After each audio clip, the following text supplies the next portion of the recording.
Hey all, Will Healy here, and I'm really excited to share this episode with you where I interview Graham Francis from Lights Out Manufacturing. Lights Out Manufacturing does collaborative robot machine tending, and I find this a really interesting partner for Universal Robots. And Graham and I go through lots of different topics, and we talk about a lot of things that are crossing the minds of those who are shop owners, and especially what are the top shops doing. We talk about the types of collaborative solutions and what to think about. We talk about why should leaders care. We talk about what is the impact on the worker. What's the lead time of systems like this? Why should you use Universal Robots for machine tending? Where do people typically get stuck in the process? How do you get started with collaborative machine tending? And, we close out with the discussion of a brand new product from Lights Out Manufacturing, their flexible work holding adjustable tool for vices. So, really excited for you to hear from Graham. I'm going to turn it over to him and let you hear from him. Graham Francis with Lights Out Manufacturing, and we focus on machine tending for CNC mills and lathes. And we turn machine shops into automation pros. Okay, Lights Out Manufacturing. So you're quite clear what you're trying to help people do there. Oh, absolutely. And labor's just been so difficult because it's hard for machine shops to increase their costs to justify paying someone to stand at a machine. And so when you can go down the street and work as a Domino's delivery driver for slightly more money in an environment that's not loud and dirty, it's been a real challenge. And so we get a lot of calls from customers who were toying with the idea a year ago, but then one more person doesn't show up for work and they say, okay, that's the final straw. Let's talk about this robot. We have a couple of different solutions, both pallet loading and direct part loading. The current breakover for that is about 25 to 50 parts to justify doing direct part loading. And we have some new work holding devices we're working on and actually just released a new one that are going to be lowering that barrier of entry to justify a robot setup time over this next year. And we're always pushing customers to go with direct part load because you're actually removing that labor from the process rather than just moving it from the nighttime to the daytime. And the biggest thing I could say about our systems is they are flexible. The other systems on the market are, especially with traditional robots, are really super easy to use. You can train someone to press 3 buttons and it'll load a part, but they won't do 2, 3, 6 operations at once. You can't quickly move them from your mill over to your lathe, back over to your mill for a different job. And every machine shop has different needs. So one person might need to wash this part off when it comes out of the machine. And that's where our system really shines.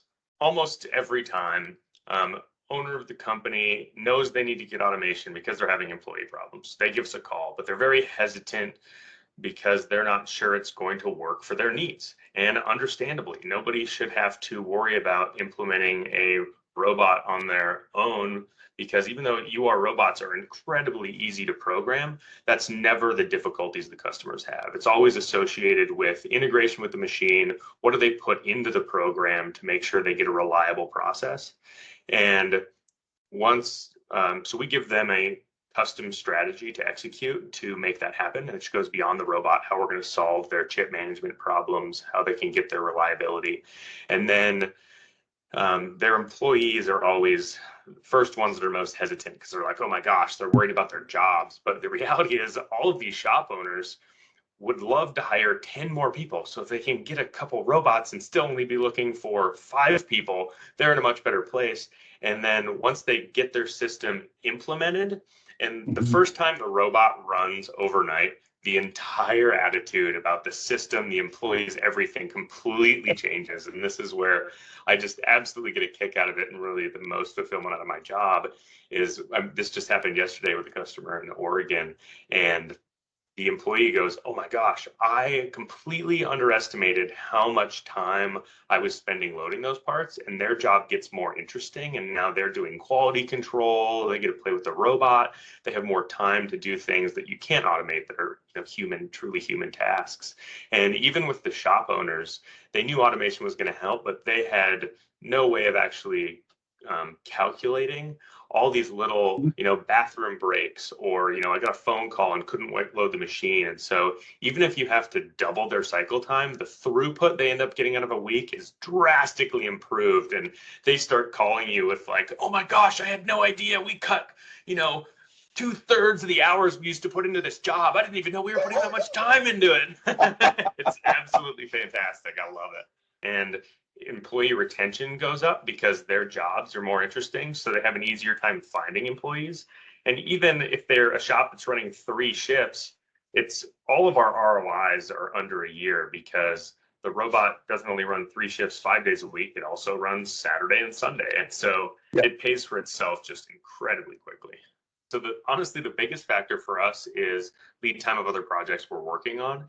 If we weren't busy and we had an open slot, in the time it takes from when the customer places the order, in the time it takes for the robot to ship to our facility is about a week. And then we take a week to integrate the robot into our systems. And then that often ends on a Friday. We would then drive the customer the next Monday. We would do install and training Tuesday, Wednesday, Thursday, and they're running lights out when we leave Thursday night with training to be able to set up future parts. And then we come home on Friday. So it's about a 3-week cycle.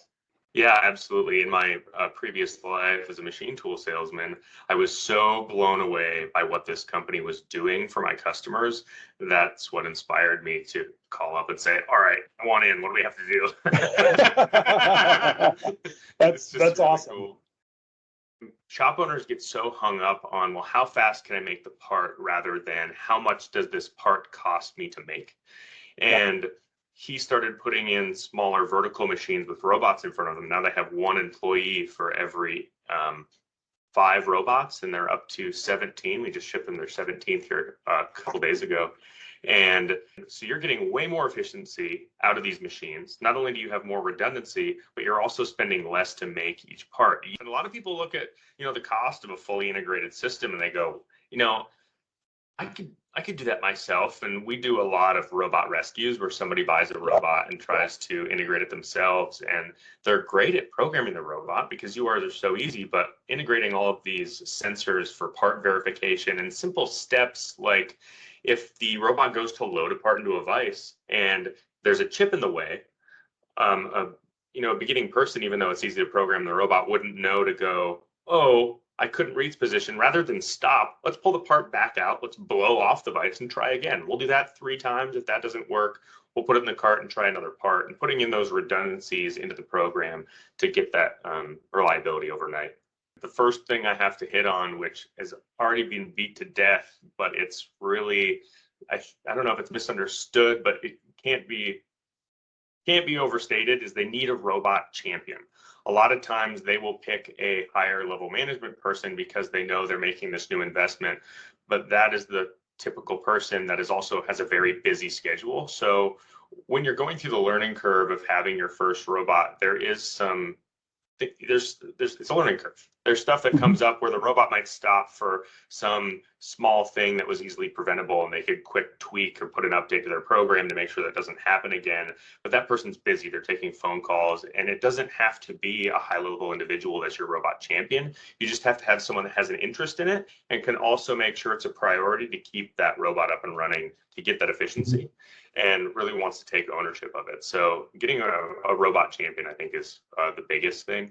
And then also part reliability in a machining process over cycle time. People are so micro-focused on, it's the classic turtle in the hare story. If you might be able to make that part in 30 seconds, but if you're having to adjust offsets to your end mills, or you are constantly having to tinker with it to be able to get that, which you can do, which is easy because somebody's standing there. But when you automate, you want to make sure you have a process, even if it takes twice as long, that is just predictable and as reliable as possible. And your throughput will go way up, which is counterintuitive for sure for all shops.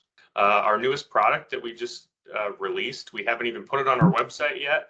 I did one small Instagram post, but work holding and automation is going to be changing a lot over the next couple of years. And with that, we need flexibility to be able to hold different parts. So Traditional automated vices are self-centering vices that open and close. The longest travel on those vices is about a 1/4 inch. So if you want to switch from one jaw to the next, you have to adjust the jaws manually to be within the proper size range in which that travel is going to grab the new part that you're switching over to. And our previous product was a vice actuator that goes on a manual vice, which provides a lot of advantages because a fixed jaw vice is much more repeatable than a self-centering vice, but it had limited travel. We had the same issue as self-centering vices, so we just released a new infinite travel vice actuator that's programmable, so you can put it on any manual vice, and it allows you to just program it from the robot.